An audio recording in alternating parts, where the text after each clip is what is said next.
আজি আমি কালেক্ট কৰিছোঁ 3-4 বছৰৰ কুৱেশ্যন পেপাৰ আগৰ কুৱেশ্যন পেপাৰ আপোনালোকে দেখিছে ইয়াত কমচে কম অলম'ষ্ট 10-12টামান কুৱেশ্যন পেপাৰ আমাৰ হাতত আহি পৰিছে চ' আমি গোটেইখিনি কুৱেশ্যন পেপাৰবিলাক আজিৰ পৰা আমি প্ৰেক্টিছ কৰিম চ' আপোনালোকে চেনেলত ভিডিঅ'বিলাক চাই থাকিব আৰু ৰেগুলাৰ বেচিছত প্ৰেক্টিছ কৰিব কাৰণ আমি গম পাওঁ যে প্ৰিভিয়াছ ইয়েৰ কুৱেশ্যন পেপাৰবিলাক বহুত ইম্পৰ্টেণ্ট তাৰ পৰা আমি আইডিয়া পাওঁ আৰু তাৰ পৰা কেতিয়াবা কমন পৰি যায় চ' আপোনালোকে ভিডিঅ'বিলাক চাব লাইক কমেণ্ট কৰিব আৰু মোক জ'চটো দি থাকিব এইবাৰ মানে আপোনালোকক কোনেও ফেইল কৰাব নোৱাৰে মই 100% গাৰেণ্টি দিছোঁ দিছ টাইম 100% পাছ আজি আমি ডিছকাছ কৰিম একদম চিম্পল বেছিক যাৰ বেছিকত প্ৰব্লেম আছে আমি গম পাইছোঁ যে কিছুমানৰ একদম বেছিকত প্ৰব্লেম আছে লসাগু এনেকৈ উলিয়াব নোৱাৰে চ' আমি এইটো কুৱেশ্যনটো চাওঁ একেবাৰে বেছিক দেই এইটো লৈছোঁ আমি 2/3 + 5/6 2/3 + 5/6 এনেকুৱাতো আহে এক নম্বৰ নোৱাৰিলেতো এক নম্বৰ গুচি যাব না এতিয়া ইয়াৰ একেবাৰে ইজি প্ৰচেছটো কি গম পাইছেনে ইজি প্ৰচেছ মানে চাব দেই আপোনালোকে শ্বৰ্টকাটত নাযাব শ্বৰ্টকাট যদি আপোনালোকে বিচাৰে তেন্তে গ'ল আৰু আপোনালোকে জীৱনত কেতিয়াও শিকিব নোৱাৰিব চ' অলৱেজ টেক লং কাট অ'কে লং প্ৰচেছ তো ইয়াত কি হয় আপোনালোকে এনেকুৱা ভগ্নাংশ পাব ঠিক আছে এনেকুৱা তাৰ নেক্সট ষ্টেপটোত কি কৰিব চাব দেই এনেকুৱা ইকুৱেল চিন দি কিনে এনেকুৱা দীঘল লাইন এটা মাৰি দিব কি কাৰণে আমি ইয়াত লসাগু ল'ব লাগিব ইয়াত LCM মানে লসাগু অ'কে লয়েষ্ট কমন মাল্টিপল এতিয়া লসাগুটো লসাগু কাৰ লয় গম পাইছেনে এই যে ভগ্নাংশ আছে ইয়াৰ তলৰ সংখ্যাবিলাকৰ লয় এই তলত যিখিনি সংখ্যা আছে না ইয়াৰ লসাগু লয় মানে এইটো 3 আৰু 6 লসাগু 3 আৰু 6 লসাগু ল'ব লাগে আচ্ছা লসাগু লওঁতে এনেকুৱা বাক্সা এটাত লসাগু কি হ'ব চাপ'জ আপুনি জনা নাই তেন্তে আমি দুইটাকে এনেকুৱা বাকচৰ ভিতৰত সোমাই দিওঁ আৰু চাওক যে ইয়াত এই দুইটা সংখ্যাকে কিবা এটা সংখ্যাই ডিভাইড যায় নেকি হৰণ যায় নেকি চাই চাওক তো যায় অবভিয়াছলি যায় 3 যায় 3 3কো যায় 3 6কো যায় যায় না যায় 3 এগুণ 3 এগুণ 3 3 দুগুণ 6 3 6ক ডিভাইড কৰিলে 2বাৰ যাব 3 3ক হৰণ কৰিলে 1বাৰ যাব দেখিছে 1 2 ওলালে ইয়াতে মানে অংকটো ষ্টপ হৈ যাব ঠিক আছে এতিয়া লসাগুটো কি হ'ব বুলি কওঁতে এই চাইডে যিমানখিনি সংখ্যা দেখিছে যে সিমানখিনি আপোনালোকে পূৰণ কৰিব লাগিব গোটেইখিনি এই ইয়াত 3 আছে 1 আছে 2 আছে ঠিক আছে এই গোটেইখিনি পূৰণ কৰক 3 এগুণ 3 3 দুগুণ 6 এগেইন আপোনালোকে বুজি পোৱা নাই যদি আকৌ ৰিপিট কৰি কিনে চাওক বুজি পাব 100% বুজি পাব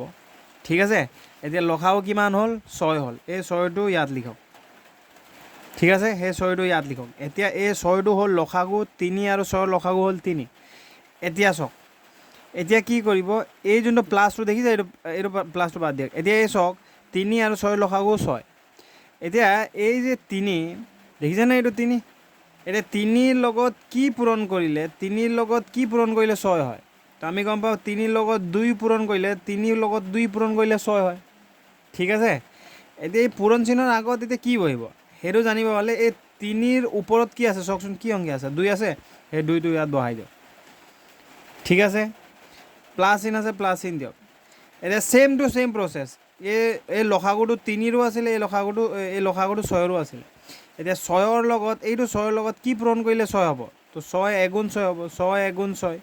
ঠিক আছে এতিয়া ইয়াত কি বহিব বুলি ক'লে এই 6ৰ ওপৰত কি আছে সেইটো সংখ্যাটো ইয়াত বহাই দিয়ক ঠিক আছে চিম্পল একেবাৰে ইজি এৰে চাওক তলত হৈছে 6 এই দুটা পূৰণ কৰক 4 প্লাছ 5 এগুণ 5 এতিয়া হ'ব 9 এতিয়া হ'ব 6 ঠিক আছে এতিয়া দুইটাকে হৰণ যাব কিহে হৰণ যায় চাওক 9 আৰু 6 আছে দুইটাকে কিহে হৰণ যাব 3 হৰণ যাব আপোনালোকে টেবুলটো মাল্টিপ্লিকেশ্যনৰ টেবুলটো মানে জানিব লাগিব ঠিক আছে তো দুইটাকে হৰণ কৰক তো 3 3 9 কাটক 3বাৰ 3 3 গুণ 9 আৰু 3 6 কাটক 2বাৰ 3 দুগুণ 6 তো final answer it will be 3/2 ঠিক আছে বুজি পোৱা নাই আকৌ এবাৰ চাওক ঠিক আছে নেক্সট কুৱেশ্যনটো চাওঁ এইটো কুৱেশ্যনটো কিন্তু অলপ কমপ্লিকেটেড নট ইমান কমপ্লিকেটেড নহয় অলপ আইডিয়া লগালে হ'ল অলপ এটা কনচেপ্ট শিকিলে হৈ গ'ল এইটো কি কৈছে which of the following not equivalent to 0.00014 মানে ইয়াত কৈছে তলত মানে কোনটোৰ লগত ইকুৱেল নহয় বুলি কৈছে ঠিক আছে ছাপ'জ ইয়াৰ কনচেপ্টটো শিকক ইয়াৰ এইটো মানে কি এইটো জানিব হ'লে আমি কিছুমান বস্তু জানিব লাগিব কি বস্তু গম পাইছেনে ছাপ'জ ধৰি লওক মই যদি আপোনাক কওঁ যে 1/10 মানে কি হয় 1/10 মানে 0.1 হয় কেনেকৈ চাওক দেই, এই 1/10 মানে কি এইটো ভগ্নাংশ মানে হৰণ হয়, সদায় মনত ৰাখিব। এইটো যদি পাইছে ন, এইটো ভগ্নাংশত আছে। ভগ্নাংশ মানে এইটো ভগ্নাংশ চি নহয়, ভগ্নাংশ মানে হৰণ হয়। অ'কে, হৰণ হয়। এতিয়া এই হৰণ মানে কি হয়, এনচাৰ, ইয়াৰ এনচাৰ কেনেকৈ ওলাই চাব দেই। এইটো 1 আছে 1, এইটো মানে হৰণ, একক হৰণ কৰিব কিহে, 10ৰে। এতিয়া এককটো 10ৰে হৰণ কৰিব নোৱাৰে, কাৰণ এইটো সৰু সংখ্যা না। এইটো সৰু সংখ্যাক ডাঙৰ সংখ্যা হৰণ কৰিব নোৱাৰে। তেন্তে ইয়াত কি কৰিব লাগিব, ইয়াক ডাঙৰ বনাব লাগিব। কেনেকৈ, আমি ইয়াত দশমিক দিলোঁ, তো দশমিক দিলে কি হ'ব, ইয়াত এটা 0 আহে। ঠিক আছে, এতিয়া 10ে 10ক হৰণ কৰিলে কিমান, একবাৰ যাব, 10 এগুণ 10 হ'ব। দেখিছে ইয়াৰ এনচাৰটো, মানে 10ে একক হৰণ কৰিলে ইয়াৰ এনচাৰটো 0.1 হয়। চিমিলাৰলি আমি বেলেগ এটা কুৱেশ্যন চাওঁ। ছাপ'জ একক যদি মই 100ৰে হৰণ কৰোঁ, তেন্তে ইয়াৰ এনচাৰটো গম পাইছেনে কিমান হ'ব, এইটো হ'ব। কেনেকৈ, ছাপ'জ চাওক, ছেম টু ছেম এনচাৰ। এইটো কনচেপ্টটো আপোনালোকে বুজি পালে সেইটো এক ঝাটকাতে উলিয়াব পাৰিব। এইটো হৈছে মেইন কনচেপ্ট। একক হৰণ কৰিব 100ৰে হৰণ কৰিব। এতিয়া অলৰেডি মই ক'লোৱে যে এই সংখ্যাটো আমি ডাঙৰ বনাব লাগে। কেনেকৈ ডাঙৰ বনাম, প্ৰথমটো দশমিক দিম, 0 এটা আহিব। দশমিক দিলে সদায় মনত ৰাখিব 0 এটা আহে ইয়াত। এতিয়াও মানে ডাঙৰ হোৱা নাই, এতিয়াও কি আছে, সৰু হৈ আছে, ইয়াতকৈ সৰু হৈ আছে। এতিয়া কি দিব লাগিব, ইয়াত 0 এটা দিব লাগিব। 0 এটা দিলে কি আহিব, ইয়াতো 0 এটা আহিব। এইটো প্ৰচেছ হয় দেই, 0 আহিব। এতিয়াতো দুটা ইকুৱেল হৈ গ'ল। এতিয়া 100 হৰণ কৰিলে কিমান বাৰ যাব, একবাৰ যাব। তো 100 গুণ 100 হৈ যাব। দেখিছে এনচাৰটো, 100 একক যেতিয়া হৰণ কৰিব 0.01 এনচাৰ হ'ব। আৰু লাষ্ট আমি আৰু এটা চাওঁ যে একক যদি 1000ৰে হৰণ কৰে, তো ইয়াৰ এনচাৰটো কিমান হ'ব গম পাইছেনে? ইয়াৰ এনচাৰটো হ'ব এইটো। ইয়াৰ কাৰণটো কি, মই আপোনাক বুজাবলৈ গৈ আছোঁ। ইয়াৰ কাৰণটো হৈছে, এইটো একক যদি 1000ৰে হৰণ কৰে, তেন্তে কি হ'ব চাব দেই। সৰু হৈ আছে, ডাঙৰ কৰিব লাগে। প্ৰথম পইণ্ট দিলোঁ, 0 আহিব। এতিয়াও সৰু হৈ আছে, 0 দিলোঁ, 0 হৈ আছে। এতিয়াও সৰু হৈ আছে, আকৌ 0 দিলোঁ, 0 হ'ব। এতিয়া সমান হৈ গ'ল। এতিয়া এইটোৱে ইয়াক হৰণ কৰিলে একবাৰ যাব, এনেকুৱা হ'ল। দেখিছেনে এনচাৰটো, এইটো মানে সদায় মনত ৰাখিব, যেতিয়া এটা 0 লগাই, যেতিয়া কোনোবা এটা সংখ্যাক যদি, ইয়াত চাওক 1/10 যেতিয়া আছিলে না, ইয়াত 0 কেইটা আছিলে, তলত চাওক 0 কেইটা আছিলে, 0 অকল এটা আছিলে। এটা 0 যেতিয়া হৰণ হ'লে সদায় দশমিকত, মানে 10, 100, 1000 বা 10,000 সেনেকাই যেতিয়া হৰণ কৰিব ন, তেতিয়া সদায় মনত ৰাখিব কি হয়, দশমিক আহে। আৰু দশমিক কেইটাৰ আগফালে আহে সেইটো জানিব হ'লে আপোনাৰ শূন্য কেইটা আছে আমি চাব লাগিব। ইয়াত শূন্য কেইটা আছে, ইয়াত এটা শূন্য আছে, সেইকাৰণে এটা শূন্যৰ কাৰণে কি হ'ব, অনলি এটাৰ আগফালে দশমিক আহিব। দুটা শূন্য আছে, দুটা ডিজিটৰ আগফালে দশমিক আহিব। তিনিটা শূন্য আছে, তিনিটা ডিজিটৰ আগফালে দশমিক আহিব। সদায় মনত ৰাখিব, যদি এইটো চাওক, ইয়াত তিনিটাৰ আগফালে, একটা, দুইটা, তিনিটাৰ আগফালে যদি পইণ্টটো আছে, সদায় ইয়াক মানে 3টা 0 লগা 1000ৰে হৰণ কৰিছে। এতিয়া ইয়াত চাওক, ইয়াত যদি দুটা ডিজিটৰ আগফালে ইয়াক যদি দশমিকটো আছে, মানে ইয়াত দুটা শূন্য লগা 100ৰে হৰণ কৰিছে। যদি অকল একটা ডিজিটৰ আগফালে যদি এনেকৈ আছে, পইণ্টটো আছে, তেন্তে এটা 0 লগা 10এ হৰণ কৰিছে। মানে কাহিনীটো বুজি পালে নহয়? এতিয়া এই বস্তুটো বুজি পাব লাগিব, মানে পইণ্টটো কেইটাৰ আগফালে আছে, আৰু সিমানটাই 0 তলত থাকিব। ঠিক আছে, এতিয়া আৰু এটা কথা মনত ৰাখিব আকৌ। ইয়াত এটা বস্তু হ'ল কি, আমি এটা বস্তু গম পালোঁ দেই, ৰ'ব। 1/10 মানে এইটো আমি গম পালোঁ, এইটো হ'ব 0.1। ঠিক আছে, আৰু ইয়াত এইটো গম পালোঁ যে 1/100 মানে আমি গম পালোঁ যে এইটো হৈছে 0.01। আৰু এইটো গম পালোঁ যে 1/1000 মানে কি হয়, 0.001। ঠিক আছে, এইটোতো আমি গম পালোঁ। এতিয়া কাহিনীটো কি হয় গম পাইছেনে? আৰু একটা ফৰ্মুলা, মই আপোনালোকক এটা কিছুমান ফৰ্মুলা দিছিলোঁ। এইটো ফৰ্মুলাটো সদায় মনত ৰাখিব, 1/n = n⁻1। এইটো আমি পাইছিলোঁ দেই, এইটো মনত ৰাখিব। মানে মই যদি এনেকুৱা যদি লিখোঁ না, এইটো এটা ফৰ্মুলা হয়, এইটো মনত ৰাখিব। এইটো ফৰ্মুলাটো ইয়াত, এই ফৰ্মুলাটো কামত আহিব। আচ্ছা, এইটো মানে কি গম পাইছে? এইটো এতিয়া ইয়াত মই আপোনাক দেখাইছোঁ, এইটো যে একৰ ওপৰত, যেনেকৈ ছাপ'জ মই ইয়াত লিখিছোঁ 100 মানে কি হয়, 100 মানে 10 স্কোৱাৰ, 10ক 2 বাৰ পূৰণ কৰিলে 100 হ'ব। 100 মানে কি, 10 2 100 নহয় জানো? 10 2 100 মানে 10 দুটা পূৰণ কৰিলে 100 হ'ব। 10 দুটা আছে তো 10 10 দুটাক 10 স্কোয়ার বুলি লিখিব নোৱাৰি নেকি 10 স্কোয়াৰ মানে 100 তো এইটোৱে বস্তুটো 10 স্কোয়াৰ মানে 100 হয় এইটো এইফালৰটো এনেকা দিয়ক কনসেপ্টটো বুঝক দেই প্ৰথম আচ্ছা 10 যদি মই 3টা পূৰণ কৰোঁ 10 যদি মই 3টা পূৰণ কৰোঁ এনেকা 10 যদি 3টা পূৰণ কৰোঁ 1000 হৈ যাব ঠিক আছে 10 3টা পূৰণ কৰিলে কিমান হ'ব 1000 হৈ যাব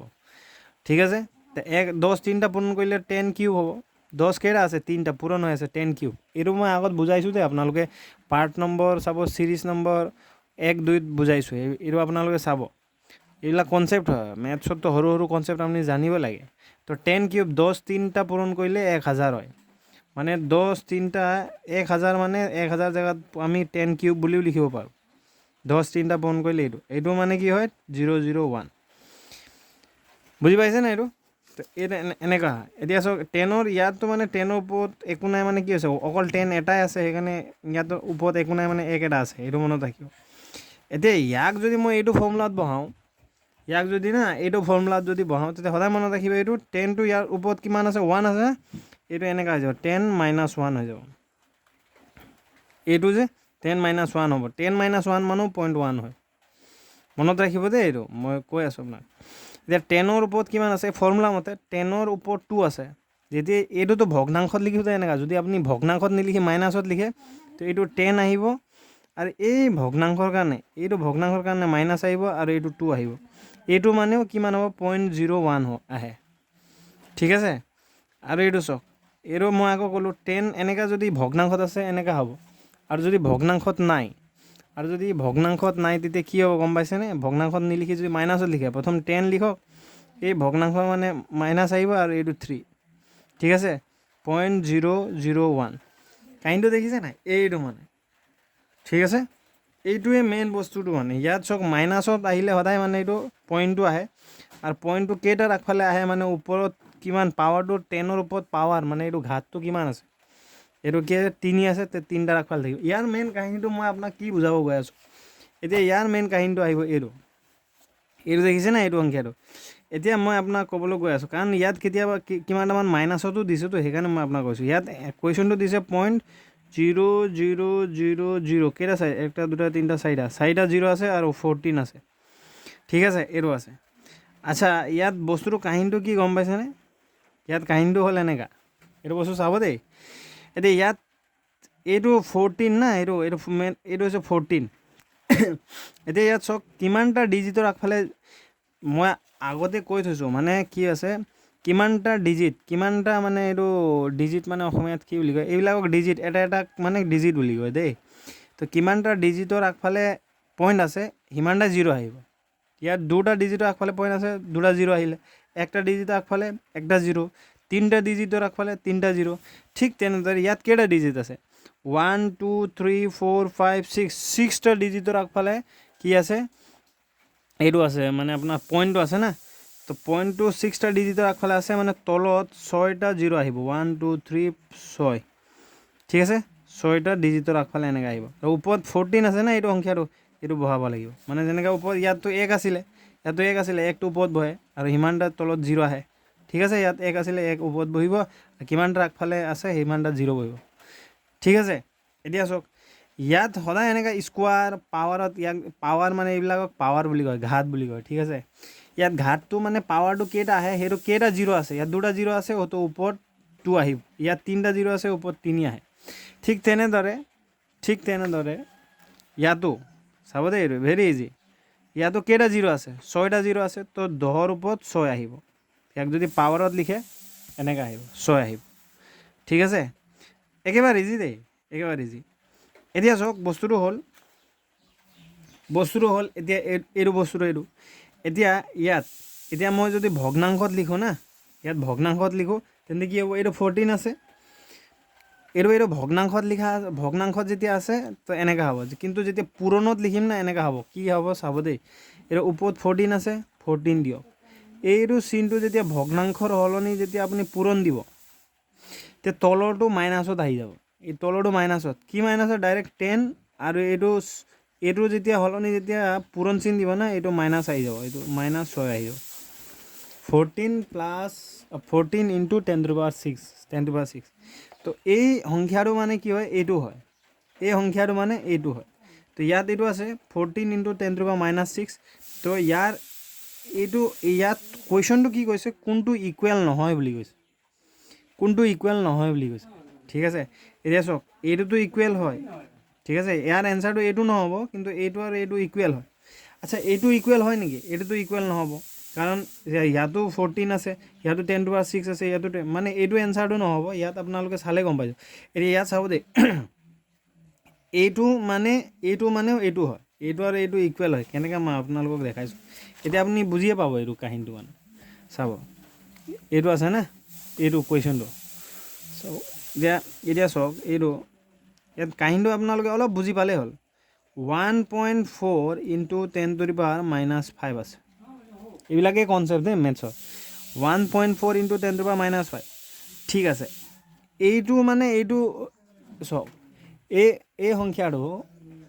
এই যোনটো সংখ্যাটো এইটো ইয়াৰ ইকুৱেল হয় নহয় আমি চাম এতিয়া চাওক 1.4 ঠিক আছে এতিয়া 1.4 আৰু 10⁻⁻5 আছে মাইনাছৰ সলনি যদি এই পূৰণৰ সলনি যেতিয়া হৰণ চিন দিব নহয় তো এইটো মাইনাছটো ইয়াত আহি যাব 10⁻5 হৈ যাব ঠিক আছে এতিয়া চাওক এইটো মনত ৰাখিব দেই এইটো মানে যেতিয়া পূৰণৰ সলনি আপুনি ভগ্নাংশ যেতিয়া চিন দি দিব এইটো মাইনাছটো নাই ডাইৰেক্টলি তলত আহি যাব 10⁻5 এতিয়া 1.4 এতিয়া 10ৰ ওপৰত ইয়াত 10ৰ ওপৰত কেইটা মানে 0 আহিব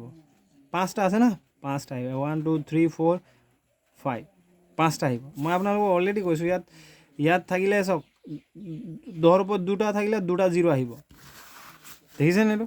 10ৰ ওপৰত 2 থাকিলে 2টা 0 থাকে 10ৰ ওপৰত 3 থাকিলে 3টা 0 10ৰ ওপৰত 1 থাকিলে এটা 0 আহে তো সেনেকৈ 10ৰ ওপৰত 5টা আছে 5টা 0 আহিব এতিয়া 5টা 0 লগাই যেতিয়া ইয়াক হৰণ কৰিব তো দশমিকটো সদায় 5টা সংখ্যাৰ ডিজিটৰ আগফালে আহিব মানে ইয়াত অলৰেডি 1.4 আছে নে দশমিকটো ইয়াত আছে দশমিকটো ইয়াত আছিলে এতিয়া 5টা 0 থকাৰ কাৰণে 5টা ডিজিটৰ আগফালে আহিব 5টা ডিজিটৰ আগফালে মানে 5 জাম্প মাৰিব মানে জাম্প মাৰিব 5টা জাম্প একটা জাম্প মাৰিলে ইয়াত আহিব একটা জাম্প মাৰিলে দুইটা জাম্প মাৰিলে তিনিটা জাম্প মাৰিলে চাৰিটা জাম্প মাৰিলে 5টা জাম্প মাৰিলে মানে ইয়াত আহিব ঠিক আছে আৰু এইটোৱে চাওকচোন ইয়াত এইটোৱে কুৱেশ্যনটো চাওক 1 2 3 4 আৰু 14 1 2 3 4 আৰু 14 আছে মানে এইটো সংখ্যাটো মানে কি হয় এইটোৱে হয় বুজি পাইছে নাই এইটো সংখ্যাটো মানে কি হয় এইটোৱে হয় তো এইটো ইকুৱেল হয় এইটো আৰু এইটো ইকুৱেল হয় এইটো আৰু এইটো ইকুৱেল হয় তো এইটো আৰু এইটো ইকুৱেল হ'ব কিন্তু এইটো ইকুৱেল নহ'ব এইটো আৰু এইটো ইকুৱেল হ'ব চাব দেই ইয়াত কুৱেশ্যনটো কৈছে যে এইটো কাৰ লগত ইকুৱেল নহয় বুলি কৈছে নট বুলি কৈছে তো এইটো আৰু এইটো ইকুৱেল হ'ব কেনেকৈ চাব দেই কনচেপ্টটো মেইন বুজি পালে হ'ল একবাৰ ইয়াত চাব ইয়াত কুৱেশ্যনটো কি দিছে 0.14 × 10⁻⁻4 ইয়াত আপোনালোকে কৰি থাকিলেহে বুজি পাব 0.14 × 10⁻⁻4 ঠিক আছে এতিয়া চাওক 0.14 এতিয়া পূৰণৰ সলনি যেতিয়া আপুনি এইটো হৰণ চিন দি দিব না এইটো ভগ্নাংশ চিন এইটো 10⁻⁻2 গুচি যাব এইটো 10⁻4 হৈ যাব 10⁻4 মানে কি হয় 0.14 10⁻4 মানে কি হয় কেইটা 0 আহিব 4টা 0 আহিব এতিয়া 4টা 0 লগাই যেতিয়া হৰণ কৰিব তো 4টা 0ৰ কাৰণে দশমিকটো আৰু আগফালে আহিব 4টা ডিজিটৰ আগফালে আহিব ইয়াত চাওক এতিয়া দশমিকটো ইয়াত আছিলে ঠিক আছে এতিয়া ইয়াৰ পৰা 4 জাম্প মাৰিব মানে তো এনেকৈ যদি এতিয়া ইয়াত একো সংখ্যা নাই সেইকাৰণে আমি 0 দিব লাগিব ঠিক আছে ইয়াত আছিলে তো ইয়াৰ পৰা 1 জাম্প মাৰিলে 4টা 0 কাৰণে 4টা জাম্প মাৰিব ঠিক আছে ইয়াত আছে 1ৰ আগফালে আছে ইয়াত আছিলে 1 জাম্প মাৰিলে 2 জাম্প মাৰিলে 3 জাম্প মাৰিব 4 জাম্প মাৰিব ইয়াত হ'ব 4 জাম্প 4টা ডিজিটৰ আগফালে বহিব ঠিক আছে তো এইটো সেম চাওক দশমিকৰ পিছত 4টা 0 আছে আৰু 14 দশমিকৰ পিছত 4টা 0 আছে আৰু 14 মানে এইটোৱে হয় ঠিক আছে তো এনচাৰটো এইটো মানে এইটো হয় এইটো মানে এইটো হয় তো এইটো মানেও এইটো হয় তো এইটোৱে এনচাৰটো হ'ব বুজি পাইছে না তো ইয়াৰ এইবিলাকৰ কেছবিলাক এনেকৈ আপোনালোকে 2-3 বাৰ প্ৰেক্টিছ কৰক আমি মানে কিয় মেথছৰ মেইন বস্তুটো হৈছে আমি কনচেপ্টটো শিকি যাব লাগে প্ৰেক্টিছ কৰি গৈ থাকিব লাগে আৰু বুজি পাব লাগে যেতিয়া আপুনি পাৰ্গত হৈ যাব না তেতিয়া আপুনি নিজে কুৱেশ্যনটো চাই মেলি অট'মেটিকেলি মানে আপোনাৰ শ্বৰ্টকাটটো নিজে ওলাই যাব তো প্ৰথমে আপোনালোকে শ্বৰ্টকাটত নাযাব, প্ৰথমে আপোনালোকে যিমান পাৰে লং প্ৰচেছটো শিকক যাতে ভুল নহয়। যেতিয়া লং প্ৰচেছত আপোনালোকে এক্সপাৰ্ট হৈ যাব তেতিয়া আপোনালোকৰ একো প্ৰব্লেম নালাগে, কুৱেশ্যন চালে আপুনি বুজি পাই যাব। আৰু মেথছত মেইন বস্তু হৈছে আপুনি কুৱেশ্যনটো বুজি পাব লাগিব। অ'কে, মেইন বস্তুটো হৈছে কুৱেশ্যন বুজি পাব লাগে। If you cannot suppose if you do not understand the question you cannot do the question also'. আপুনি যদি কুৱেশ্যনটো যদি বুজি পোৱা নাই তো আপুনি কুৱেশ্যন কৰিব নোৱাৰিব। তো মেইন কাহিনীটো সেইটো হৈছে আপোনালোকে নাভাবিব যে মানে মেইন বস্তুটো হৈছে চাওক, জিকে চবেই পাৰে, জিকে কি হয় চবেই পাৰে। মেইন নোৱাৰা বস্তুটো হৈছে মেথছ, ইংলিছ এইবিলাক। আপোনালোকে যদি মেথছটোক ইজি কৰি দিয়ে, প্ৰেক্টিছ এনেকুৱা কৰক ইজি বনি যাব। আৰু মেথছত যদি আপোনালোকে ভাল নাম্বাৰ লৈ আনে গাৰেণ্টিড আছে আপুনি এক্সাম ক্ৰেক কৰাৰ পচিবিলিটিজ বহুত আছে, কাৰণ জিকে চবেই পাৰে। তো আপুনিও জিকে পাৰিব লাগিব। আৰু চবেই নোৱাৰা মেইন বস্তুটো কি হৈছে, নোৱাৰাটোত আপুনি ফ'কাছ কৰিব লাগিব। বুজি পাইছে নাই? তো একদিন দুইদিনৰ খেল নহয় এইবিলাক। চাওক আপোনালোকে ইমান বছৰৰ পৰা ট্ৰাই কৰি আছে, তো মেইন বস্তুটো হৈছে কি আৰু ডেপলি অলপ মানে প্ৰেক্টিছ কৰিব লাগিব, পেচেণ্টটো আমি বঢ়াব লাগিব। বুজি পোৱা নাই আপোনালোকে কমেণ্ট দিয়ক, মই চব মেটেৰিয়েলবিলাক ফ্ৰীকৈ দি আছোঁ। আৰু কুৱেশ্যন পেপাৰ আপোনালোকে মই অনলি কুৱেশ্যন পেপাৰৰ পৰা মই কনচেপ্টটো আনিবলৈ চেষ্টা কৰিম। কিছুমানত শ্বৰ্টকাটকৈ বুজাই দিছে, এই শ্বৰ্টকাটৰ আপুনি চকৰত যাব। শ্বৰ্টকাট চাওক, ফৰ্মুলা আপুনি একটা দুটা কুৱেশ্যনতহে এপ্লাই কৰিব পাৰিব, চব কুৱেশ্যনত নোৱাৰিব আকৌ। বুজি পাইছে নাই? চ' সেইবিলাক বস্তুৱে হয়। কিবা যদি আপোনালোকে বুজি পোৱা নাই আপোনালোকে কমেণ্ট দি জনাব, অবভিয়াছলি আমি ছল্ভ কৰিবলৈ ট্ৰাই কৰিম। So' thank you so' much for video' চোৱাৰ কাৰণে। আৰু ছাবস্ক্ৰাইব কৰি থ'ব, ভাল লাগিব। কমেণ্ট দিলেতো আৰু ভাল লাগিব। মই মানে গোটেইখিনি যিমানখিনি কুৱেশ্যন পেপাৰ আছে না, যিমান দিনেই হওক আমি একফালৰ পৰা আমি ডিছকাছ কৰিম। আৰু প্ৰথমে আমি চিম্পলবিলাক ডিছকাছ কৰিম, তাৰপিছত অলপ লং প্ৰচেছবিলাক চাম। Thank you so' much.